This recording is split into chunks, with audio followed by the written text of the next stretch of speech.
Assalamualaikum warahmatullahi wabarakatuh. Alhamdulillahirabbil alamin wassalatu wassalamu ala asrofil anbiya wal mursalin wa ala Muhammad wa ala alihi wa ashabi ajma'in amma ba'du.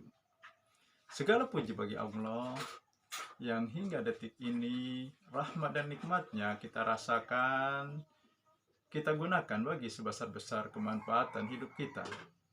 Sholawat dan salam marilah senantiasa kita sampaikan kepada Rasulullah, kepada keluarganya, para sahabat, dan tentu saja kepada penerus perjuangan beliau.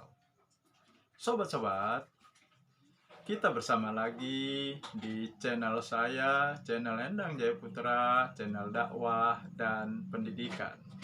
Sobat-sobat, kali ini saya kembali ingin berbicara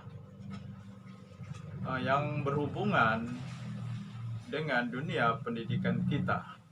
Dunia pendidikan kita yang hingga saat ini masih mengalami situasi tidak normal. Belajar tidak tatap muka. Sebelumnya sobat-sobat, bagi sobat-sobat yang belum mensubscribe channel saya, silakan untuk melakukannya. Tekan subscribe warna merah sehingga menjadi hitam. Jangan lupa bunyikan loncengnya, like, dan share-nya. Terima kasih sobat-sobat bagi yang sudah melaksanakan subscribe-nya. Semoga apa yang sobat-sobat lakukan menjadi amal jariah yang pahalanya terus mengalir walaupun sobat-sobat sudah dipanggil oleh Allah Subhanahu wa Ta'ala. Dan tak lupa saya ucapkan terima kasih yang banyak kepada para pemirsa yang sudah sejak awal menjadi penikmat setia video-video saya di channel saya ini. Baiklah sobat-sobat, saya lanjutkan. Sebenarnya belajar tatap muka sudah bisa dilakukan sejak Januari tahun 2021 ini. Dan itu sudah diumumkan oleh Menteri Pendidikan kita, yaitu Bapak Nadiem Makarim. Karena vaksinasi sudah berjalan, jadi sekolah boleh melakukan belajar tatap muka. Tentunya masih dengan memperhatikan protokol kesehatan. Tetapi aneh sekali. Dan atas logika apa?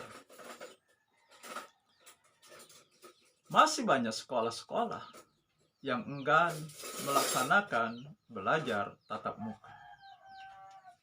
Padahal kalau kita pakai logika, pertimbangan akal pikiran kita,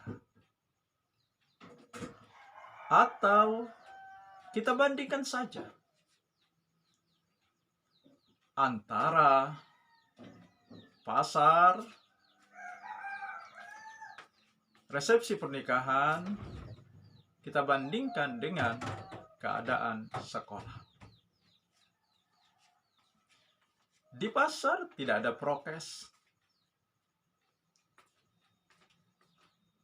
Di pasar orang berkerumun, tidak menjaga jarak. Dan di pasar orang dari mana saja bisa datang ke pasar itu.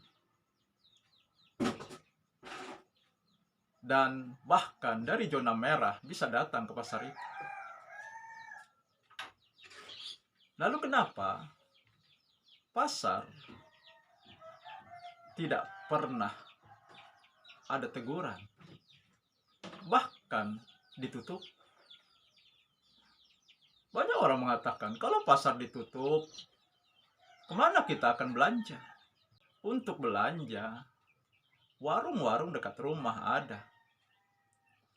Pedagang sayuran keliling juga ada.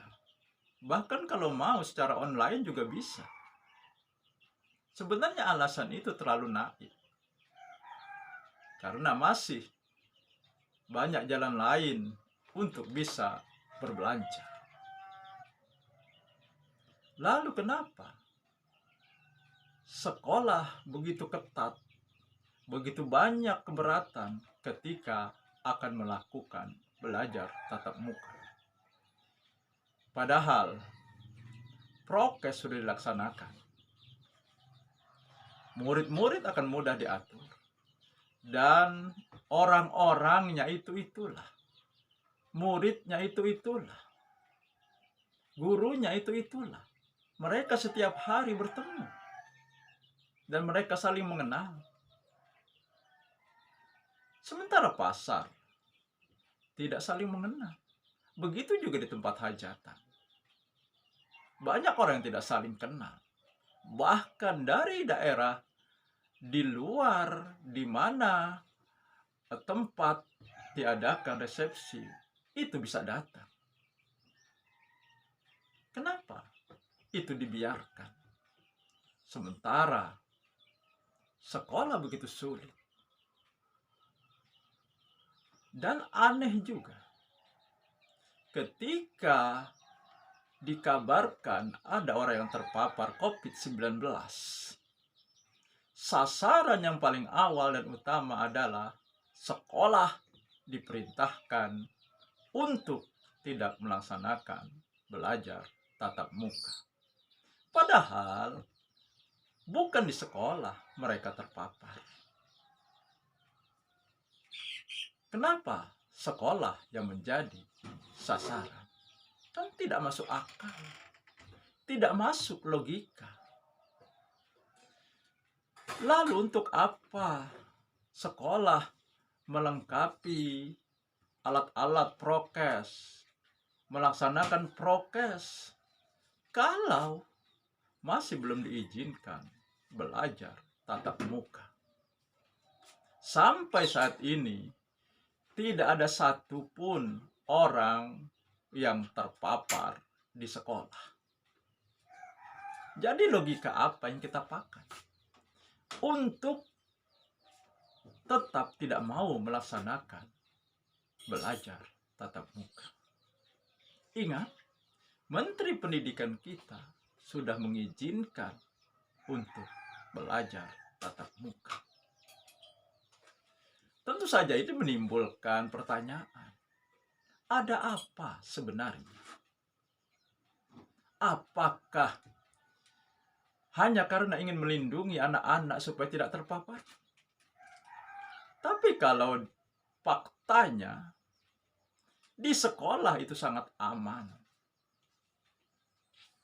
dibandingkan di luar, di pasar, atau di tempat hajatan. Ada juga yang berkata, kalau di pasar atau di tempat hajatan, kalau orang ada yang terpapar COVID-19, itu tanggung jawab mereka sendiri.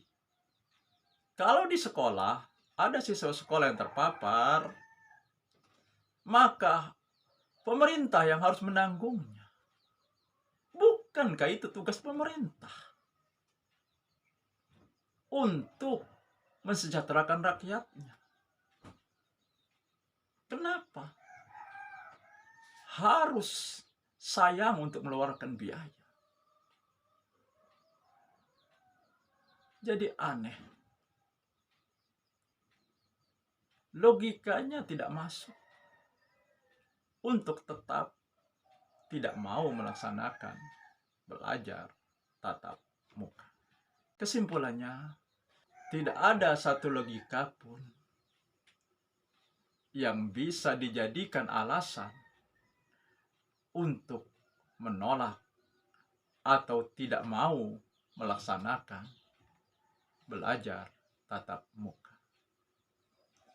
Demikian, nasrum minallahi wa barakatuh. Wassalamualaikum warahmatullahi wabarakatuh.